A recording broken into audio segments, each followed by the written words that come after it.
Hey, it's Tucker Carlson. On Tuesday afternoon, the Biden administration had Donald Trump arrested. It was a pretty big news story. You may have seen it. Just before 9 p.m. that night, as part of its coverage, Fox News ran two live video feeds next to one another. On the right, Donald Trump addressed his supporters in New Jersey. On the left, Joe Biden spoke at an event for the Secretary General of NATO in Washington. Beneath those videos at the bottom of the screen, Fox's banner read this way, quote, "Wannabe Dictator speaks at the White House after having his political rival arrested." Those words were up for less than 30 seconds, but the effect was immediate. Inside Fox, the women who run the network panicked. First, they scolded the producer who put the banner on the screen. Less than 24 hours after that, he resigned. He'd been at Fox for more than a decade. He was considered one of the most capable people in the building. He offered to stay for the customary 2 weeks, but Fox told him to clear out his desk and leave immediately. Then the company issued a public apology for the 27-second-long wannabe dictator line. Quote, "The chyron was taken down immediately," Fox's PR department said, and then added ominously it was, quote, "addressed." That was all true, but it was not enough to save Fox News from the ensuing scandal. For a time in the rest of the media, Fox's assessment of Donald Trump's arrest seemed to overshadow Trump's arrest itself. Suggesting that Biden is a dictator, declared the Washington Post, quote, "crossed the line." Alexander Vindman agreed strongly. Vindman is the perennial MSNBC guest and full-time Ukraine promoter you may remember from Russiagate. On Twitter, he demanded that the Pentagon pull Fox News from all military bases. It is, quote, "absolutely unacceptable for American Forces Network to carry programming that directly, spuriously, attacks the Commander-in-Chief of American Armed Forces," Vindman wrote. In other words, Joe Biden must ban all criticism of himself because that's what non-dictators do.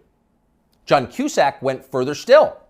"For the crime of calling Biden a dictator, Fox should be shut down," wrote the 80s-era movie star. Quote, "the government has to take away their broadcasting license." And so on. It was all over the internet. Democrats were very, very angry. But why were they angry? If the banner on Fox was false, why the hysteria? Lies don't seem to bother anyone anymore. If some cable news producer had called Joe Biden a genius or accused him of being secretly Sudanese, would anyone be yelling about it? Would Fox News have apologized for it? Probably not. But calling Joe Biden a wannabe dictator, that stung. So you've got to wonder, if you're being honest with yourself, is Joe Biden a wannabe dictator? That question came up yesterday at the White House briefing.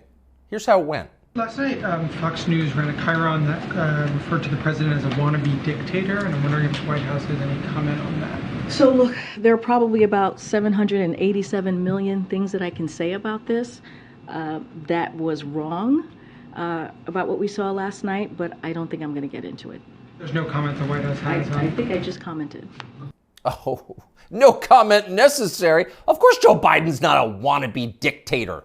Just because he's trying to put the other candidate in prison for the rest of his life for a crime he himself committed doesn't mean he has a totalitarian impulse. Come on, that's absurd. It takes a lot more than jailing your political rivals to earn the title wannabe dictator. That's the consensus in Washington tonight. And in some ways, for once, the consensus may be right. It is not a small thing to be a wannabe dictator. It's quite a process. There are a lot of steps. First off, there is the money. The one thing that all dictators have in common is they enrich themselves and their families, their tribe, even as the countries they govern grow steadily poorer and more desperate. They take kickbacks from businesses and from other dictators. They use the official functions of their government to funnel cash to themselves. They don't bother to hide the fruits of this. They live in garish mansions with big lawns, far from the teeming cities, even as their own citizens languish in growing poverty, in some cases literally living in tents on the street. So they don't really hide it, it's all pretty blatant. And ordinary people resent it. Of course they do, and wannabe dictators know they resent it, but they don't care. There's nothing the population can do about it in a dictatorship. It's no longer possible to fight injustice in a system like that. People can't gather in large numbers to protest the rule of the dictator. If they try that, they'll be arrested by his state security services, even years after the fact. A visit from men in body armor at the breakfast table. That happens. And if citizens persist in believing they can gather in groups to protest, they may be shot to death, a bullet to the throat. And then, just to make the humiliation complete, to make the lesson gin clear to everyone else watching, their relatives can be arrested for daring to complain that their children were killed for complaining. That actually happens in some places. Ask Ashley Babbitt's mother. Here she is in handcuffs. You arrested Ashley Babbitt's father. You murdered her inside the Capitol, now you're going to arrest her? Come out of there. 101, have a transport response. Sidewalk. So don't be like Ashley Babbitt's mother, much less like poor Ashley Babbitt. She's dead now. That's the message a wannabe dictator would send. And by the way, it's not just public protest that would be banned in a dictatorship. You wouldn't be allowed to complain from your own home. Unauthorized opinions expressed on the internet would be censored. Go too far, press too deep, tell too much truth, and they'll just erase your opinions. They have no choice, really. It's a matter, as they say, of trust and safety. You must trust the leader, or else you will jeopardize his safety. Not that you really can jeopardize his safety at this point. The leader has nuclear weapons, and you don't. He'll remind you of that from time to time. And in any case, you're in the process of being disarmed anyway, along with everyone else who has shown questionable loyalty to the leader. Those who support the regime can keep their weapons and use them freely, including on public transportation. That's a core civil right for them. But for those who dissent from the program, self-defense is an unaffordable privilege. Turn in your guns, Mr. and Mrs. Peaceful Opposition. You're a danger to society, and we know who you are. And in fact, the wannabe dictator does know who they are because he knows everything. Technology has made him all-seeing. A report in Wired magazine just this week revealed that the highly non-dictatorial Biden administration is busy tracking the phones of millions of Americans without their knowledge and without bothering to get a warrant. And at the same time, the same non-dictatorial administration is stockpiling a massive trove of damaging information about these same Americans, to be used at some point, we are sure, for entirely noble purposes. So the administration now knows everything: where you spend your days, who you talk to, what you think, your porn habits. Not a big deal. The administration already knows what you buy, of course, because they've leaned on the big banks to turn over your confidential credit card information. Not because anyone here is a wannabe dictator, to be clear, but just because.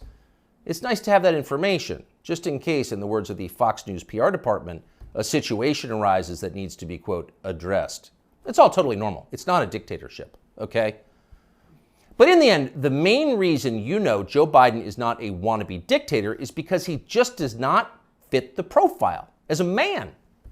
Dictators have that look. You know one when you see one. Dictators build cults of personality around themselves, and they use those cults to deny the glaringly obvious. In his later years, to name just one example, North Korean dictator Kim Il-sung developed an enormous baseball-sized tumor on the back of his neck. It was huge. It was grotesque. It was right there. You couldn't ignore it. You couldn't possibly not see it. But in North Korea, state media did ignore it. They pretended it didn't exist. And so, in some important sense, it didn't. If a tumor grows on a neck but no one acknowledges it, is it really there? Thankfully, nothing like that is happening in our country or ever will. If Joe Biden ever developed some profound physical or medical problem that was obvious to everybody, journalists would say something. This is not North Korea. We don't have state media here. If Joe Biden was, say, incapable of completing a full sentence, or mistook his sister for his wife, or suddenly started falling down in public for no reason, the New York Times would report on that, and they'd get to the bottom of what was actually happening. That would be its duty in a free country like ours. It's not like they would cover it up. The very idea of a cover-up sounds like a conspiracy theory, a dangerous one, actually, so stop it. And by the way, if Joe Biden was a wannabe dictator, he'd have the family to match. All dictators do. Saddam Hussein had Uday and Qusay. They were princelings who lived above the law, indulging their most decadent fantasies with total confidence they would be never held to account by the police. As the sons of a dictator, they knew they could do exactly what they wanted, and so that's what they did. There's no one like that around Joe Biden. He doesn't have weird sex scandals at the heart of his family that no one in the media will ever talk about. He doesn't have a ne'er-do-well former nightclub-owning brother who's made a living for 30 years by being related to him. Not at all. That's dictator stuff. Joe Biden doesn't award ridiculous inflated titles to his relatives that the media are then required to take seriously. He doesn't call people doctor who didn't go to medical school and then force you to nod along like it's real when everyone knows it isn't. Nicolae Ceausescu did that with his wife Elena. Joe Biden would never do that. Nor does Joe Biden dress like a dictator. He doesn't do photo ops in mirrored sunglasses driving a sports car to convince you that he isn't frail and senile, but instead powerful, virile, and wise. That's just not his style. If Joe Biden was a dictator, he'd be wearing epaulets and carrying a tasseled riding crop, and he isn't yet, so calm down. If he was a dictator, Biden's speeches would look like Nuremberg rallies, a blood-red backdrop, armed soldiers by his side, screaming about crushing his eternal enemies. Honestly, Biden did come close to that one time last September at a speech in Philadelphia, but it wasn't in any sense dictatory. It was necessary. As MSNBC assured us at the time, quote, Biden aimed to showcase his faith in the military apparatus and its ability to back the democratic order. See, it was about democracy, not dictatorship. No cause for alarm. He is not a dictator.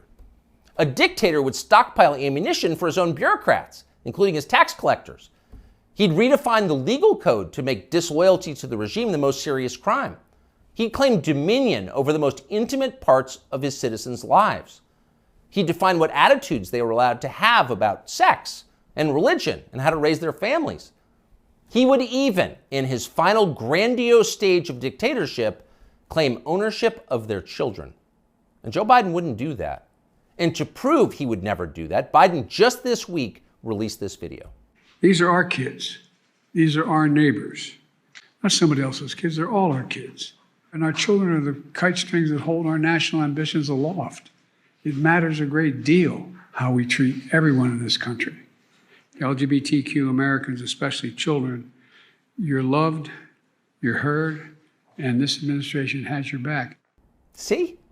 Joe Biden isn't saying your children belong to him like a dictator would. He's saying something very different from that. He's saying America's children are, quote, our children. Not his alone, ours.